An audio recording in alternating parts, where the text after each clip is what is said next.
Good morning, good afternoon, and good evening.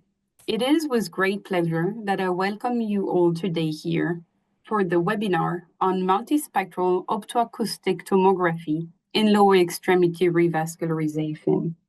I'm Charlène Reichel, Senior Clinical Scientist at Ithera Medical, and I will be moderating this session. The webinar itself will last for approximately 60 minutes, and we really do encourage questions. At the bottom of the screen, you can see a Q&A box where you can type in your question, and we will answer as many as we can at the end of the session. Please also note that while there is a hand raise icon, we kindly ask that all questions must be submitted in written form simply to keep everything running smoothly and ensuring everyone's question can be addressed effectively. The webinar will also be recorded, and we will send you a link to the recording over the next few days. So now I'd like to welcome and introduce you to the speakers of today, Dr. Tim Wittig and Birte Winther. In this webinar, Dr. Wittig will answer most of the question at the end of the session, and Birte will do the presentation. So first, let me introduce Dr. Tim Wittig. Dr. Wittig is a senior physician in the angiology department at Leipzig University Hospital. With a strong background in cardiovascular medicine, he has extensive experience managing patients with peripheral arterial disease from diagnosis through endovascular therapy. His involvement in clinical trials employing cutting-edge technologies such as atherectomy devices, has positioned him at the forefront of innovation. Notably, he played a key role in the first proof of concept study utilizing optoacoustic imaging during lower extremity revascularization. Thank you, Tim, for being here with us today. Next, I would like to introduce our presenter of the day, Birte Winther. Birte is a clinician scientist at the Department of Internal Medicine and the Institute for Metabolic, Obesity, and Vascular Research at Leipzig University Hospital. In recent years, she has been actively involved in pioneering projects leveraging emerging imaging technologies such as hyperspectral imaging to investigate the effect of coil embolization on paraspinal muscle during aortic aneurysm treatment. Her expertise in imaging has been instrumental in mastering the application of optoacoustic imaging during endovascular treatment of PAD patients. Thank you, Birte, for being here today and for presenting the study. Over to you, Birte. You're now the presenter. Thank you, Charlene, for this very kind introduction. I would like to talk about multispectral optoacoustic tomography, or short MSOT, in lower extremity revascularization today. My name is Birte Winther. I'm a medical resident at the University Hospital Leipzig, and I'm here today with my senior physician, Dr. Tim Wittig. We are both part of the lab of Sabine Steiner, chief physician at the University Hospital of Vienna. This is my agenda for this talk. First, I would like to talk about peripheral arterial disease, and then I would like to give an introduction to our proof of concept study regarding MSOT in lower extremity revascularization with a short case presentation, study results, and a conclusion of this talk and of the study results. First of all, peripheral arterial disease. Peripheral arterial disease, or short PAD, is a condition characterized by atherosclerotic narrowing of peripheral arteries, most commonly in the lower extremities. On the lower part of the frame, you can see an image of PAD with the narrowing of the vessel wall in the vessels of the mainly lower extremity. This is the epidemiology of PAD. Over 230 million of patients suffer from PAD worldwide, with a rising prevalence from the years 1990 to 2019. On the left, you can see the global burden of PAD with a prevalence rate map. Here you can see that the prevalence is highest in countries with high socio-demographic index, which is due to the part that PAD is a disease of the aging population, which is clear when you look at the prevalence of almost 15% in ages 80 and above. So what are the symptoms of PAD? It's important to note that 20 to 50% of patients are asymptomatic. Most patients with symptoms report intermittent claudication. This means that they will walk a certain walking distance, and after that will have to stop because of cramping pain in the lower extremity. After a short period of rest, these pains will stop, and then the patient will keep on walking until again the muscle cramps will begin again after a similar walking distance. Most commonly, the femoral popliteal segment is involved in this disease, causing claudication in the calf, but also in some patients, the aortoiliac segment can be involved, called LER syndrome, where the patients suffer from bilateral buttock, hip, or thigh claudication, and in males also erectile dysfunction. It's of course also possible that the infrapopliteal segment is diseased, which can cause intermittent claudication in the lower part of the calf and also in the foot. Like I said, intermittent claudication is defined by its reproducibility and is relieved by rest or lowering of the extremity. PAD is categorized in the Rutherford classification. Here you can see categories 0 to 6, with category 0 being patients being asymptomatic, 1, 2, and 3 with mild to severe claudication, and 4, 5, and 6 with either ischemic rest pain or tissue loss. Category 4, 5, and 6 are defined as critical limb ischemia. But what does critical limb ischemia look like for the patient? Here you can see a typical case. On the left, it's a patient first presenting with a less warm leg, right extremity.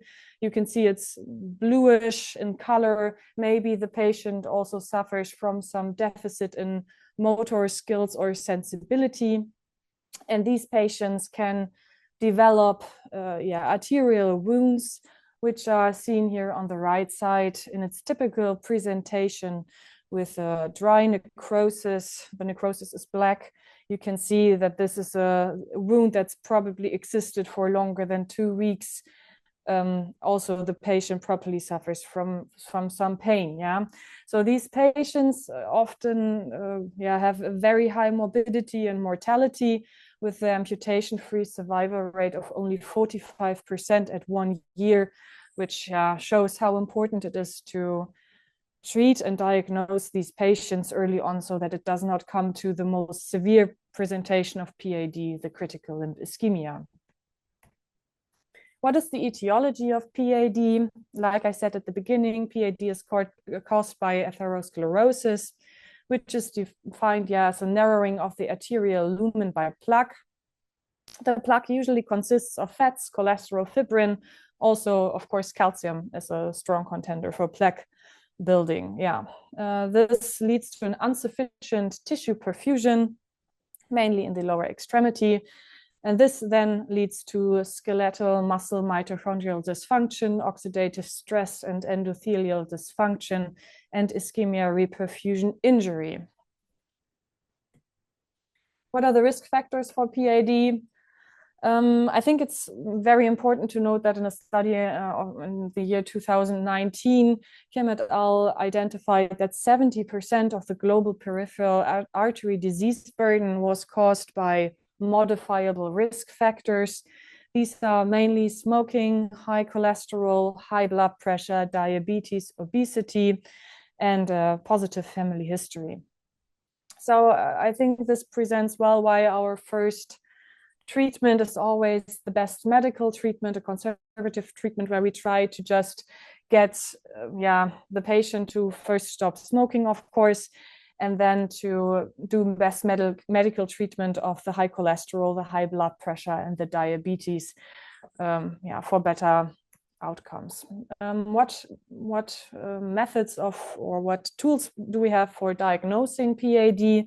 First of all, there is the physical examination. So you do a whole body examination with a pulse status where you palpate the big arteries. If you see that there's maybe an artery not palpable, or that one side is stronger in pulse than the other, then you can do an ankle brachial index, which is a very useful tool in clinical practice. It's very easy.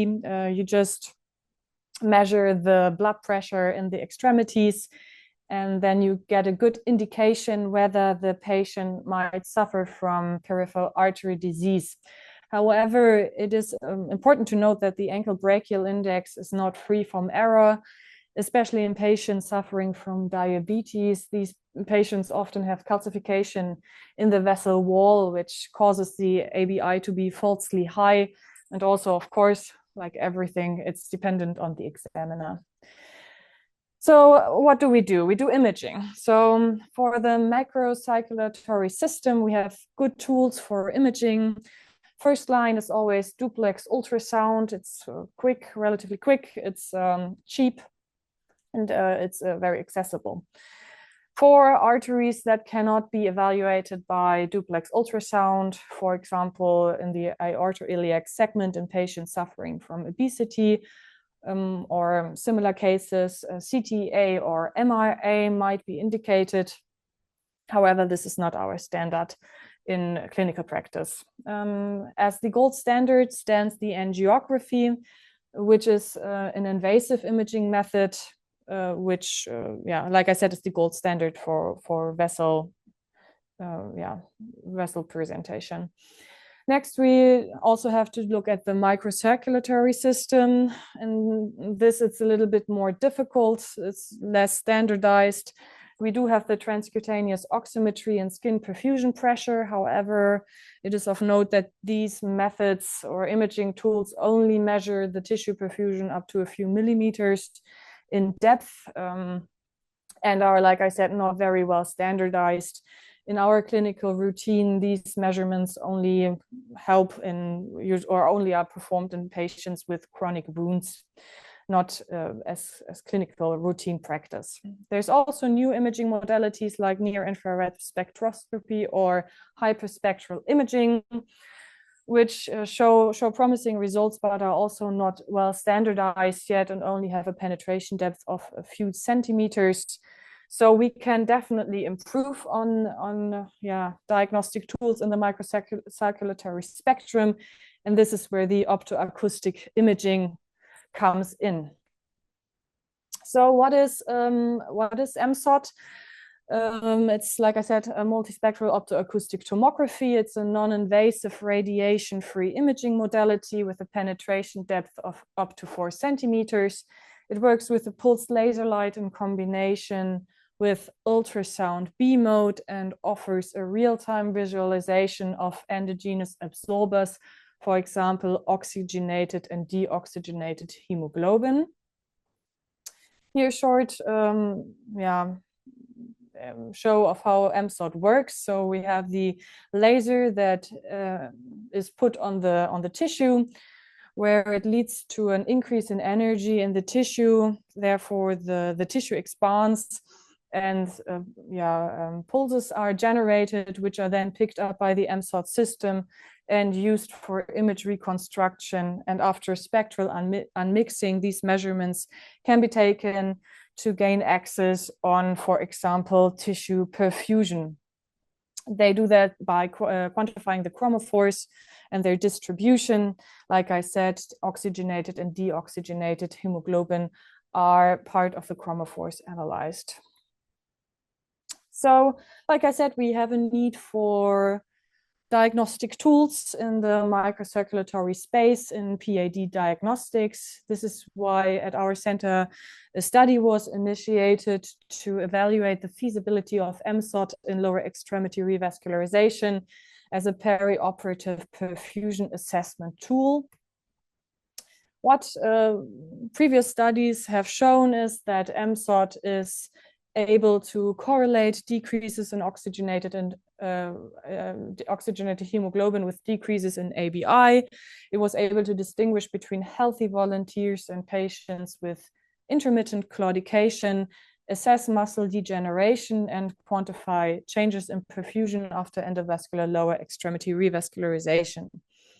On top, you can see the work done by Carlos et al., in which you can see, especially in the second picture, that there was a significant difference in HbO2, especially in patients before and after lower extremity revascularization. This was why we also concentrated on HbO2 as the main parameter for our study. It is important to know, like I said earlier, that muscle degeneration is a sign of PAD and also an early sign of disease progression. Also, Carlos et al. Did a study where they examined whether MSOT was able to assess muscle perfusion reliably. And in this study, they showed that MSOT is able to visualize both circulatory function and oxygen metabolism within the skeletal muscle, showing proof of concept that MSOT is able to assess muscle perfusion and oxygenation. So what is the objective of our study? In our prospective proof of concept study, we aim to evaluate the feasibility of MSOT in assessing changes in lower limb tissue perfusion following endovascular therapy using the tibialis anterior and flexor hallucis brevis muscles as surrogates. This is our methodology. So on the left side, you can see our measurement areas, which were in the area of the tibialis anterior and the flexor hallucis brevis muscles. We evaluated muscle perfusion before and after lower extremity revascularization, or short LER, and in a subgroup of patients also before discharge. The patients had to lie in supine position 10 minutes before the initiation of scanning. And we chose these measurement areas for good accessibility in the supine position, since this is the positioning that the patients are in when they undergo lower extremity revascularization. We use surgical markers to facilitate precise repositioning after initial scanning. Yes, the follow-up was at 3 and at 6 months. We mainly concentrated on clinical outcomes and target lesion revascularizations, which are defined as re-interventions on the same target vessel. We also assessed the Rutherford category in safety events like death or amputation. What were our primary endpoints? Primary patency was defined as the absence of target lesion revascularization. Like I said, defined as a re-intervention on the same lesion or in the same segment of the lesion for a stenosis greater than 50%.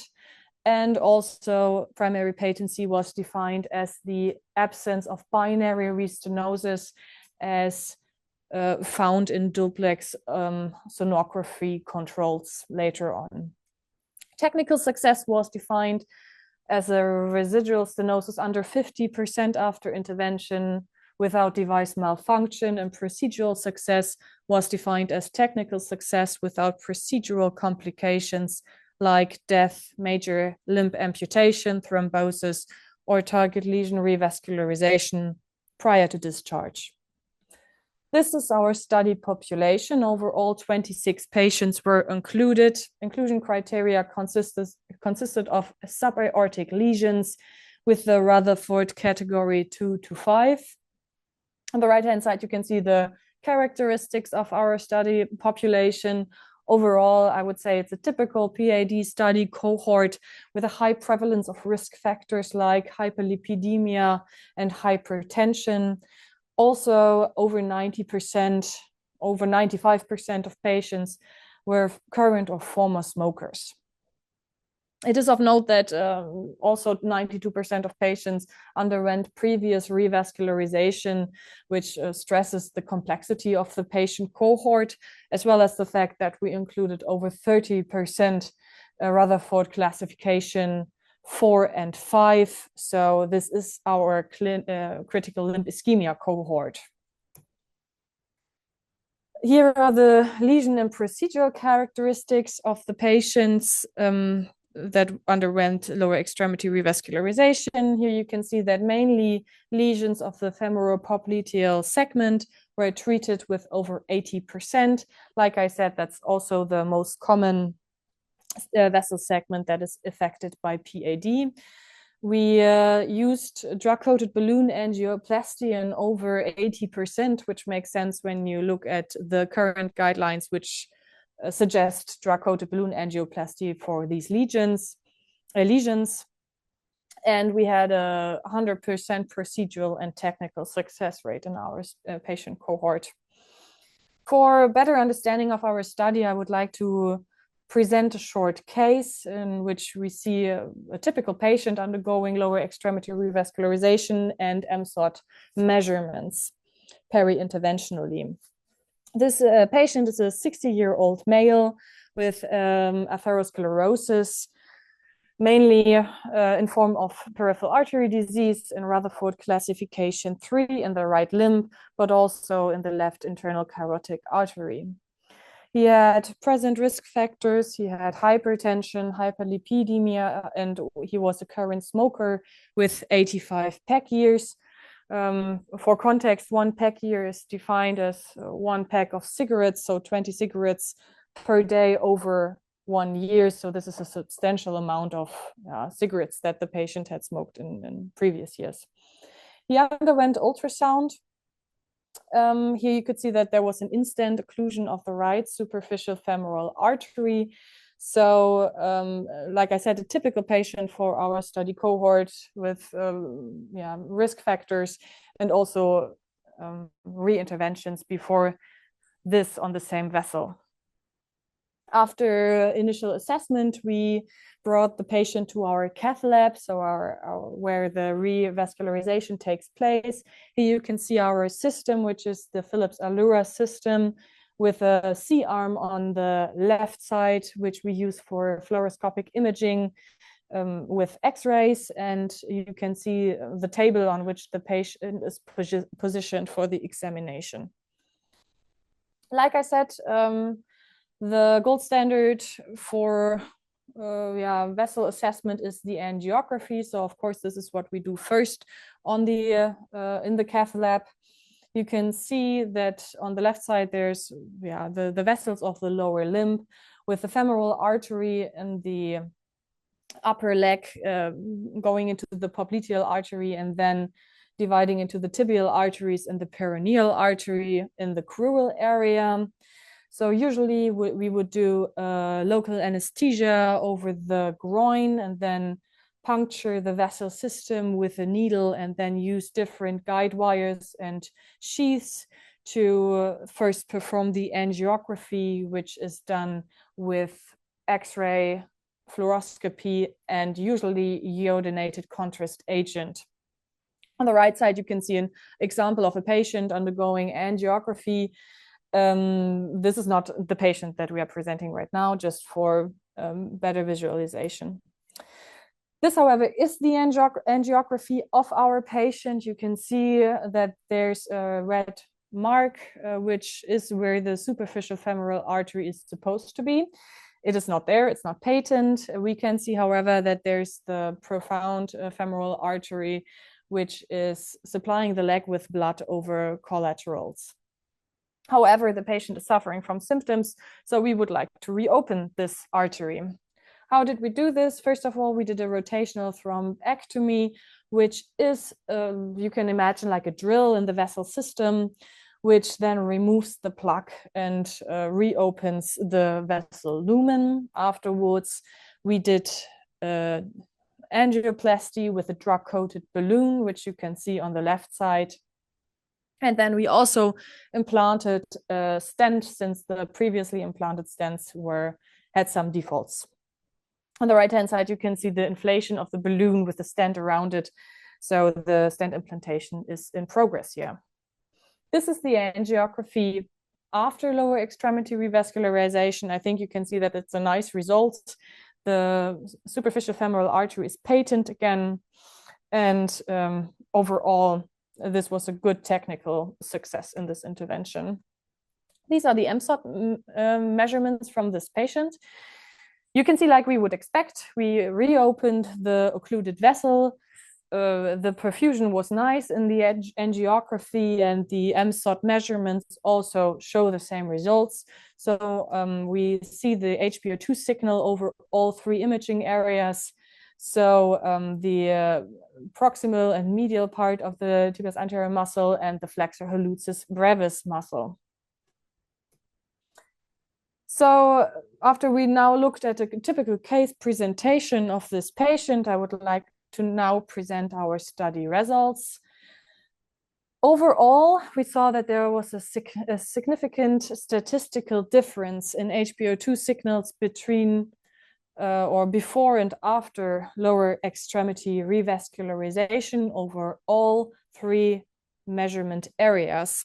On the left, you can see the normalized HbO2 signal for all patients, where you can see that many patients reported an increase in HbO2 after lower extremity revascularization. However, 10 of the 26 patients showed a decrease or a stable MSOT signal after intervention.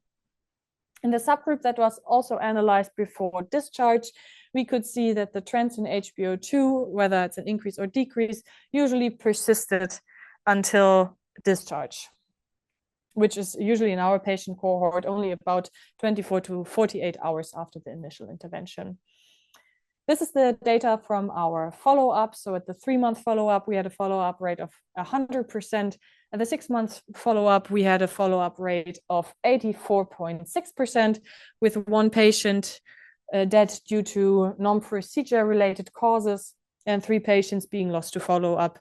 So these patients were not reached over phone or over their primary physician.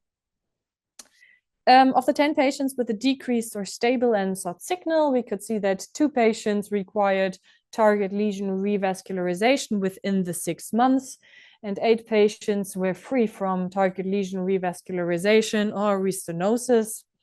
Of the 16 patients with an increased MSOT signal, no patients required target lesion revascularization, and all 16 patients were free from restenosis, to our knowledge.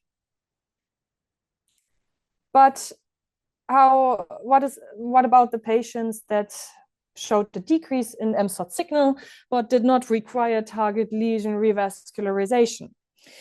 This is an example of a patient who showed or was a very similar case to the case I just presented you. It's also a patient suffering from in-stent occlusion of his superficial femoral artery. You can see this on the left side before and after lower extremity revascularization.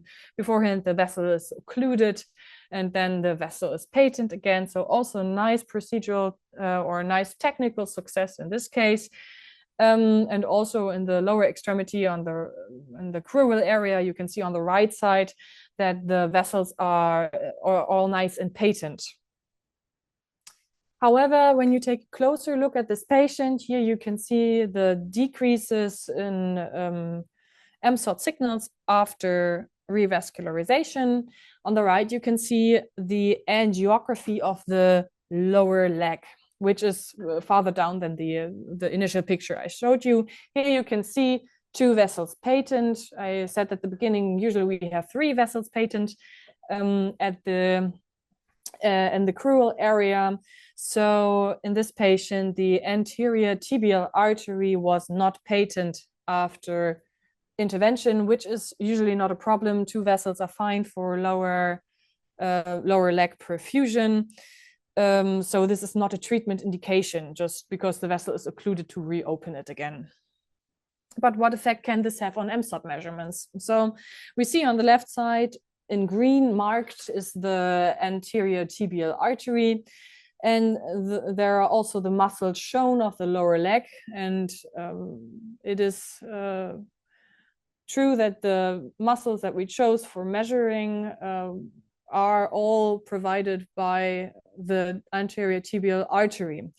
So you could see how an untreated stenosis or occlusion of the anterior tibial artery could, of course, lead to a missing increase of HbO2 signals in exactly these muscles, since they do not get more blood after the intervention.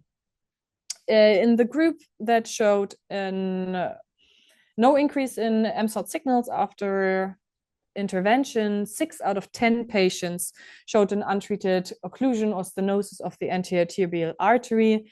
In comparison, in the group that showed an increase in HbO2 signals, only 3 out of 16 patients had an untreated stenosis or occlusion of the anterior tibial artery. So I think this is probably a good explanation of why some patients did not report increase in HbO2 signals after lower extremity revascularization.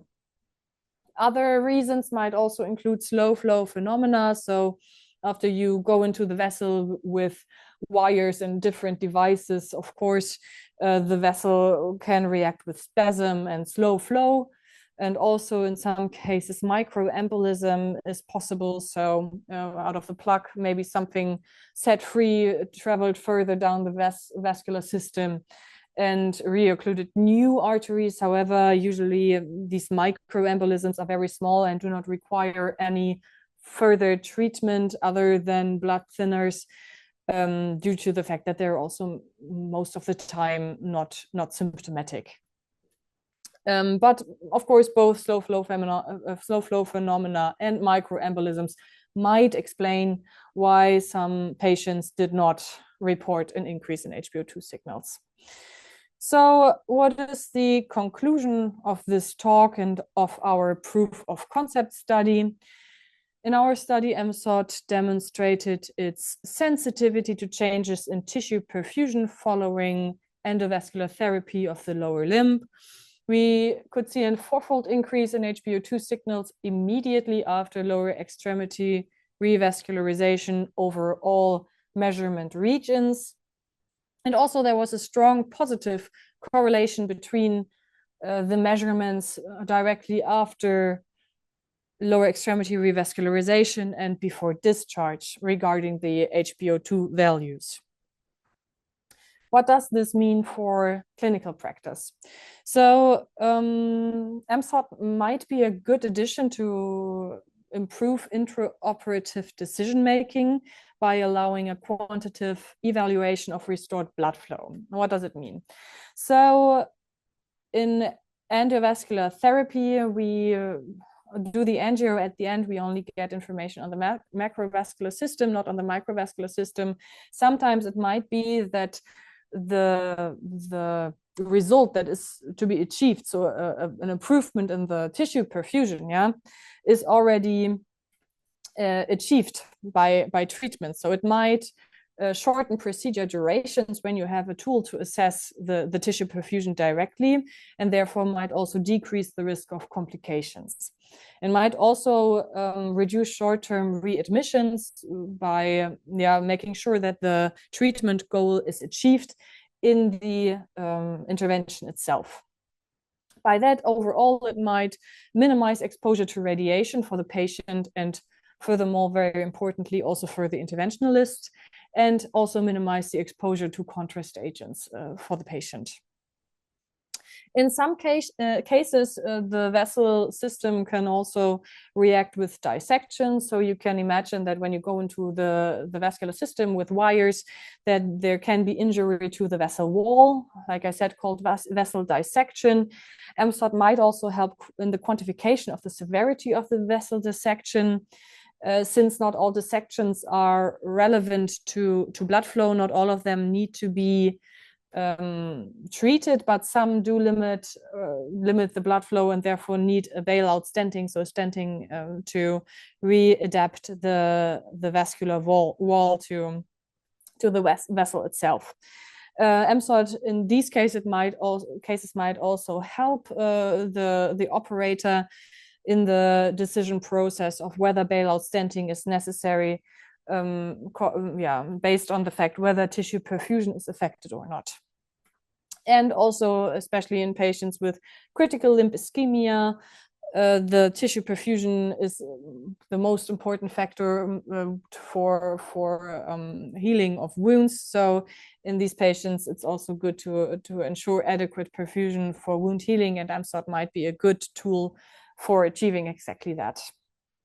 I said earlier that muscle degeneration is also an early sign of PAD, so MSOT might also be a helpful tool for early diagnosis of PAD to catch patients early, and also might show a higher sensitivity than ABI measurements. Like I said, especially in patients with media calcification, so patients suffering from diabetes. The ABI is not very reliable. So in these cases, especially MSOT would be a very, very valuable tool in tissue perfusion assessment and early diagnosis of PAD. So I think it's important to note that this was the proof of concept study, a small patient cohort, only 26 patients, but I think we demonstrated very nice results for the feasibility of MSOT in perioperative perfusion monitoring. And I think, I'm excited for future studies and to see what comes next with this innovative imaging modality. Thank you for your attention, and I'm excited for some questions. Brilliant. Thank you very much, Birte. That was a great talk with a lot of information. We actually already have many great questions. So let's start with a few. To begin with, I think there are some that are more oriented toward the technical aspect of the scanning and how it was performed. Birte, could you explain a bit what was the process on how the scans was performed? So when did you do the MSOT scans while the patient was doing the intervention? Yeah, first of all, from my side, thanks, Charlene, for the moderation of today's session and also Birte for the great talk.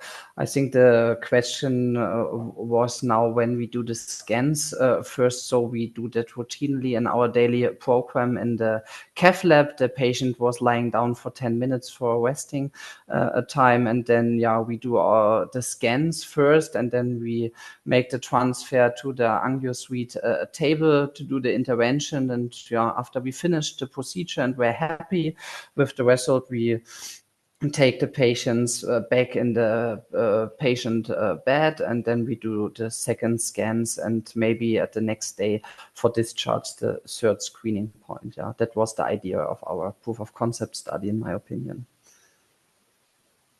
And so, additional question to that, in your opinion, how much time was added to the intervention using the MSOT? Yeah, at the beginning, we had to test a little bit, but if we were well trained with the device and also with the technique and the device and the screen, I think it was all in all maybe 2 times 10 minutes or for each screen or for each screening point 10 minutes. So all in all 3 times 10 minutes, and that was totally fine in the daily routine. Thank you. I think you're leading exactly to the next question that was asked. So you, from what we understood, you're a trained ultrasonographer. And so what is your point of view in terms of easiness of use of the optoacoustic device? So did the workflow change a lot in comparison to an ultrasound device, in your opinion?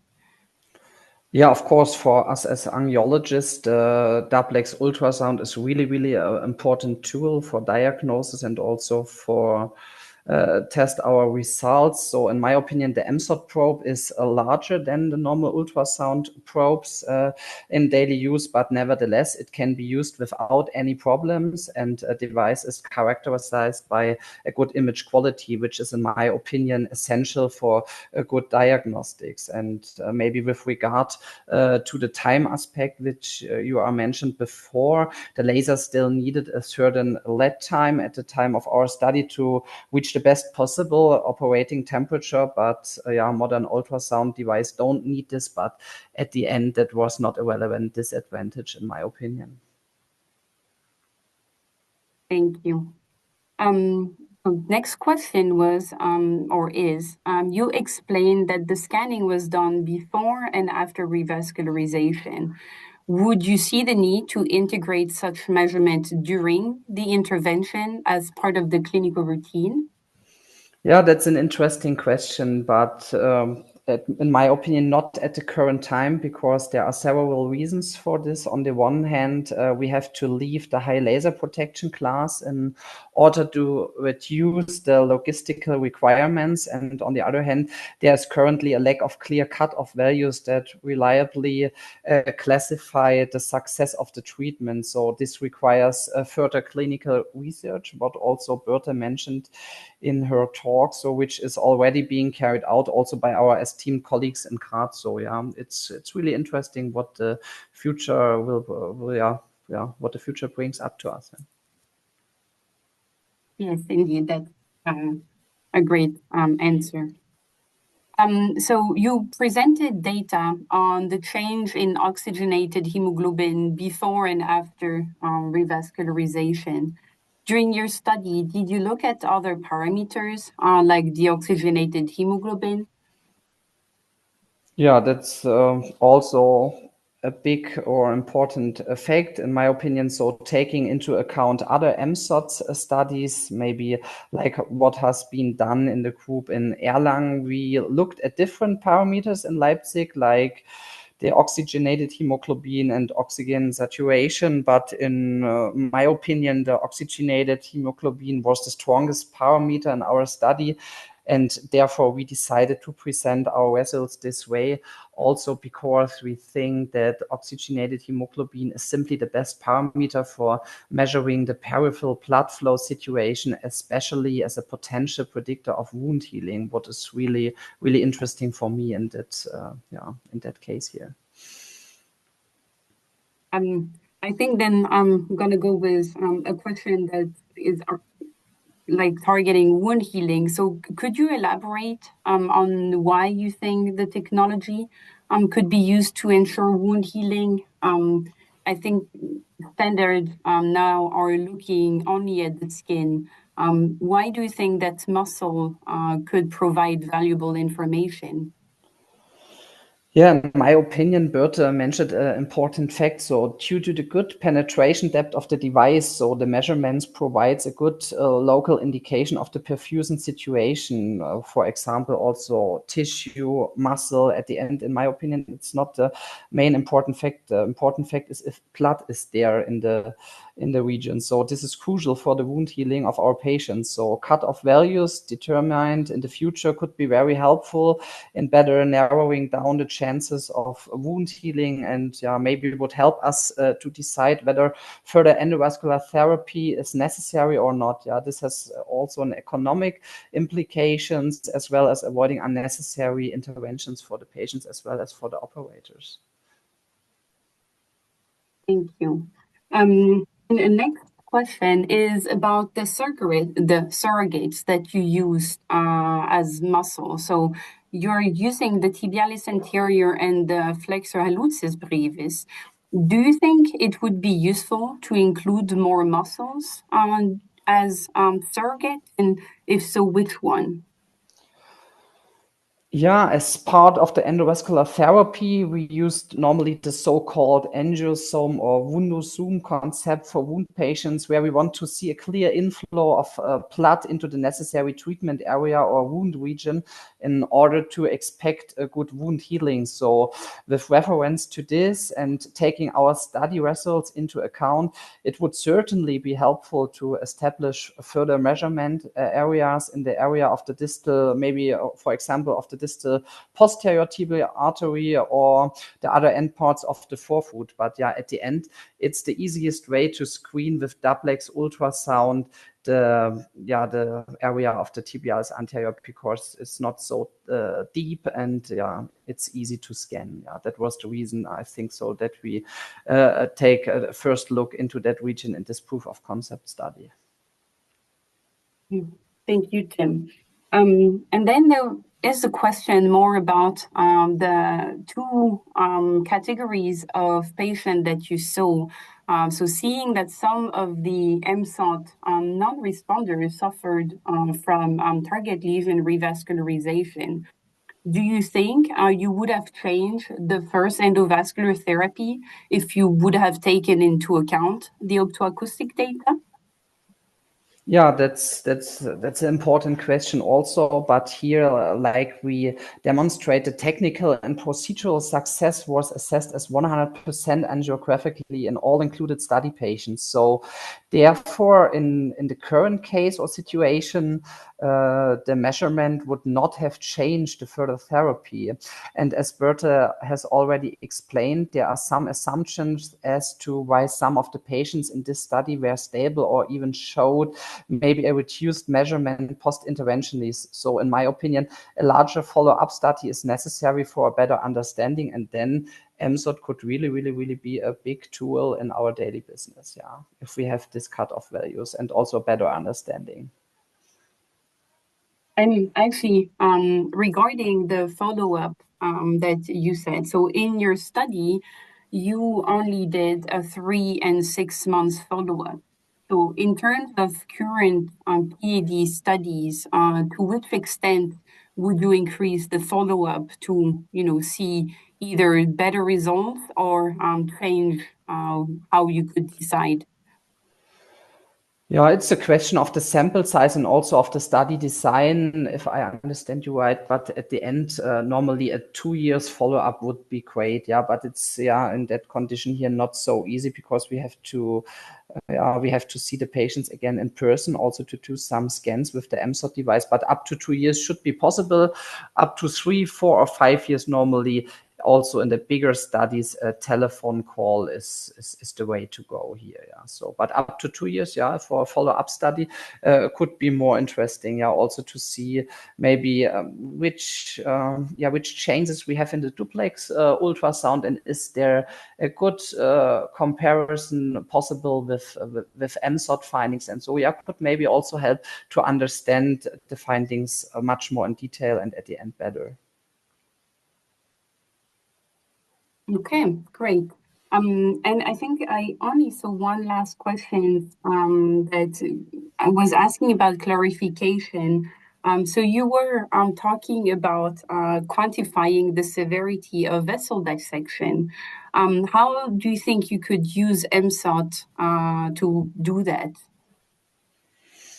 Yeah, vessel dissection is also a big problem in our daily business because, as Birte mentioned in the talk, normally the angiography is actually the gold standard, but often also in some angulation, it's not so easy to decide if a dissection is hemodynamically relevant or irrelevant. So, if relevant, MSOT should also detect poor distal perfusion, in my opinion. And so, what I mentioned now 3 or 4 times cutoff values would be extremely helpful for this as well. Yeah, to have another possibility to check if there is a problem or not. Or also a duplex ultrasound during the intervention is possible. But yeah, as more details we can take into account at the end, better we can treat our patients. So if MSOT is available next to our angiography tables, that could be a good, cool tool. Yeah.